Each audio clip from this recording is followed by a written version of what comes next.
Hi, this is Chef Remy. Today I'm bringing you cream spinach, a very romantic side dish that goes well with steaks. Here's the lineup. We have two 10-ounce packages of chopped frozen spinach, heavy whipped cream, white wine, butter, garlic, onion, flour, plain flour, and of course salt and pepper, and we're going to show you nutmeg in a minute. Now here's something else you can use instead of onion to give it another layer of taste. It's called shallots. This is what they look like, and we're just going to give them a rough chop. You could go finer if you want, but a rough chop is good enough for this particular dish. We're just cutting lengthwise, across rather, just like this, and give it a quick chop. And we're looking for 2 tablespoons of shallots. Now nutmeg, if you can find nutmeg in the nut instead of just already ground, you're way ahead of the game.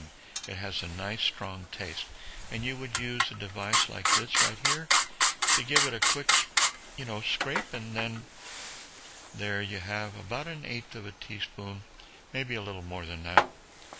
We don't want too much more though, it's a strong taste. We're going to go ahead now and mince some garlic. 1 tablespoon is all we need.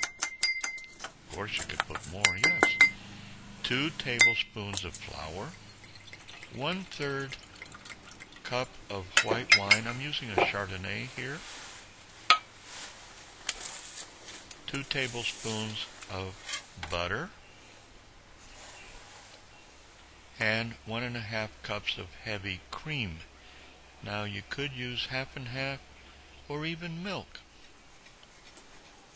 Now here we have 2 packages that are 10-ounce frozen chopped spinach, and we're going to kind of punch the packages a little bit on both sides and put it into a microwave container to hold the water.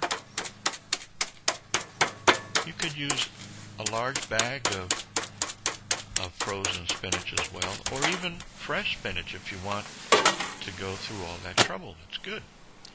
7 minutes might not be enough. Let's see.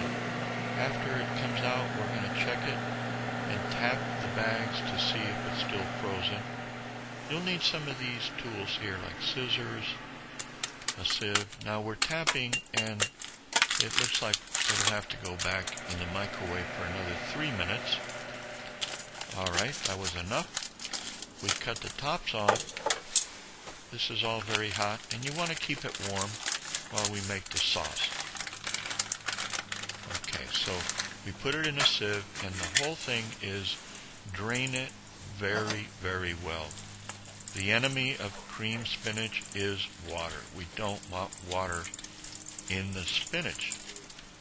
So it's a good idea, just let it hang over, just like I'm doing there, and after a while it'll be completely drained, or you could push it through, get the water out.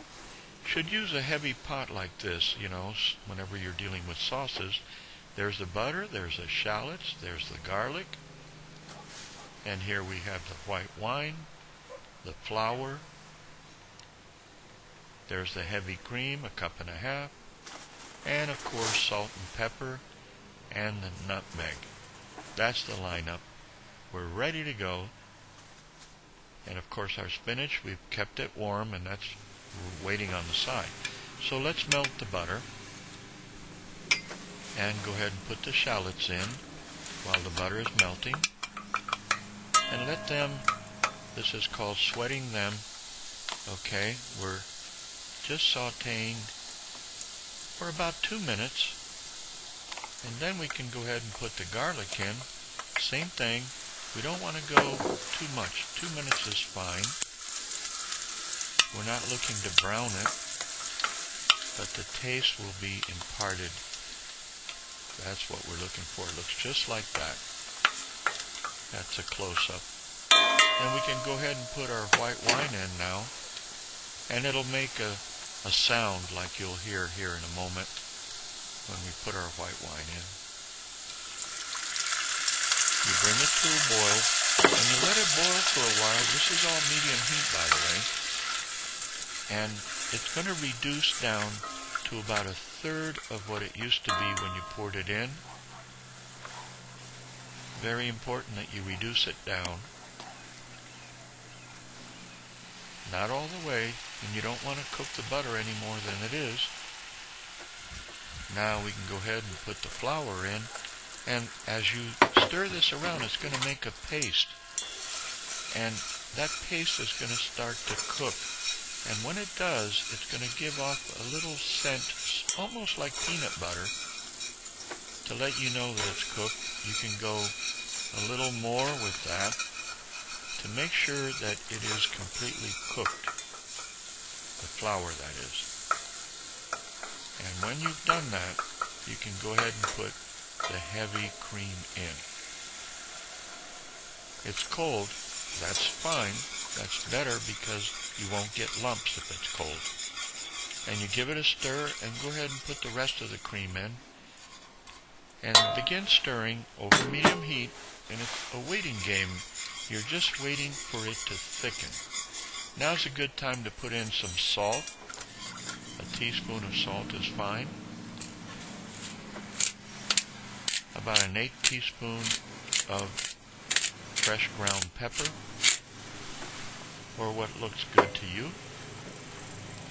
And there's our nutmeg. Make sure you don't go over an 1/8 teaspoon of nutmeg, otherwise you will have a nutmeg sauce. We're not looking for that much nutmeg taste. And here we are, we're back to our waiting game of just, now look at those bubbles that are coming up. That's telling us it's starting to thicken.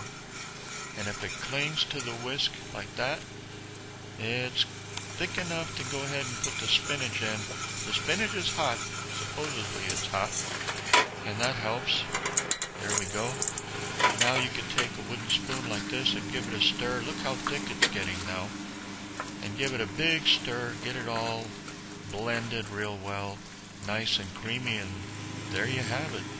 Creamed spinach with a couple of layers of taste. We were using shallots instead of regular onions, and we had a little bit of white wine, and we put that into a little serving bowl. If you get a chance, take a look at my website. There it is right there, Chef Remy, thevideocook.com, and you'll see more of these. Thanks so much. Bye-bye.